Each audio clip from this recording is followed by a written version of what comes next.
Je vais encore aborder l'autre niveau, c'est signaler. Signaler, d'ailleurs, son titre explique correctement et dans les termes clairs. Cahier d'information. C'est quoi cahier d'information? C'est une note que les travailleurs ou soit les collaborateurs peuvent faire son manager. Ça veut dire il y a eu un problème à la boutique, à la pharmacie, d'accord? Mais tu dois communiquer avec ton employeur. Ça veut dire motif. Tu vas venir ici sur motif, tu cliques sur à droite. On va te lister tous les motifs qu'on a prévus. Il y a le premier motif, c'est retournement produit. Si tu prends motif et retournement produit, et puis tu cliques sur OK, il y a les zones de description qu'on va te donner pour remplir. Ce sont les cas qui arrivent souvent dans des pharmacies, dans des boutiques, dans des espaces commerciaux. Ça arrive souvent. Ça peut arriver peut-être que tu as vendu un produit à un client X et que voilà, peut-être le produit, il y a eu le problème par quelqu'un qui a prescrit. Peut-être il demande de changer un produit ou soit d'échanger un produit ou soit de retourner le produit. Alors, comment informer les gestionnaires que voilà, dans ce que j'ai vendu aujourd'hui, il y a eu tel ou tel problème. C'est à ce niveau. Tu vas prendre un motif, tu prends retournement produit, tu dis OK, on va te demander les produits. C'est quoi les produits qu'on a retournés? Je vais dire c'est un Genopral. Je vais les saisir ici. Je prends un Genopral. Je vais dire les produits qu'on a retournés, ça vaut combien d'argent, d'accord? C'est important, il faut toujours faire ceci. Je vais dire le produit qu'on a retourné, le tout fait 20 000 francs, d'accord? Et puis, les gestionnaires attendent aussi un détail. Tu peux dire que voilà, c'était une confusion. C'est peut-être, c'était une confusion. Voilà, tu peux écrire tout ce que tu peux écrire. Mais moi, j'aime écrire comme ça. C'était une confusion, ok? Voilà, tu peux soumettre ici.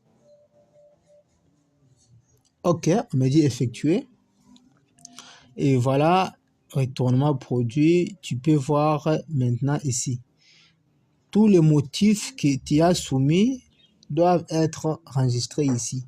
Tu vois, on m'a dit que voilà, les premiers motifs que les travailleurs ici a soumis, les motifs c'est retournement produit. Et les détails, c'était une confusion.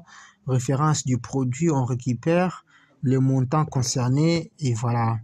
Et puis, gestionnaire, de son côté, il va voir dans son dashboard que voilà, dans ce que j'ai eu aujourd'hui comme versement, il y a eu ça, il y a eu ça. D'accord? Deuxième motif, c'est sortie d'argent. Très populaire souvent. OK? Quand tu dis sortie d'argent, il te reste des cases. Je peux dire, on a sorti d'argent combien? 2000 francs. Détail, c'est peut-être paiement SNEL, d'accord? Paiement SNEL. Tu peux gérer des factures. Bon, ça ne dérange pas, mais il faut toujours garder les traces. Je vais soumettre. OK. Quand je soumets comme ça, je peux venir comme ça, rentrer comme ça. Tu vas voir, on me retourne tous les motifs. Et puis, on me dit sortie d'argent que je viens d'envoyer. Détail du paiement SNEL, le montant concerné, ça y est là, la date, et voilà. C'est-à-dire, et puis je vais prendre encore rupture de stock. Quand peut-être un produit est en rupture, c'est sûrement que du côté gestionnaire, il y a les alarmes, tout ça, mais ça ne dérange pas. Toi, en tant que travailleur, de faire aussi part d'informations à ton boss, d'accord? Tu peux toujours prendre un produit comme ça, tu vas dire engine ici, et les stocks ne permet pas, d'accord? Les stocks ne permet pas, ne permet pas, ne permet pas encore, d'accord? Tu peux renseigner et du coup, le gestionnaire peut voir, effectuer, ok. Tu vois, le stock ne permet pas encore. Et puis, l'autre, c'est autre. Autre, normalement, c'est pour les motifs qui ne sont pas renseignés ici. Ça veut dire, peut-être les motifs des raisons X ou Y, tu peux les renseigner ici. D'accord? Pour ça, on a fini et il reste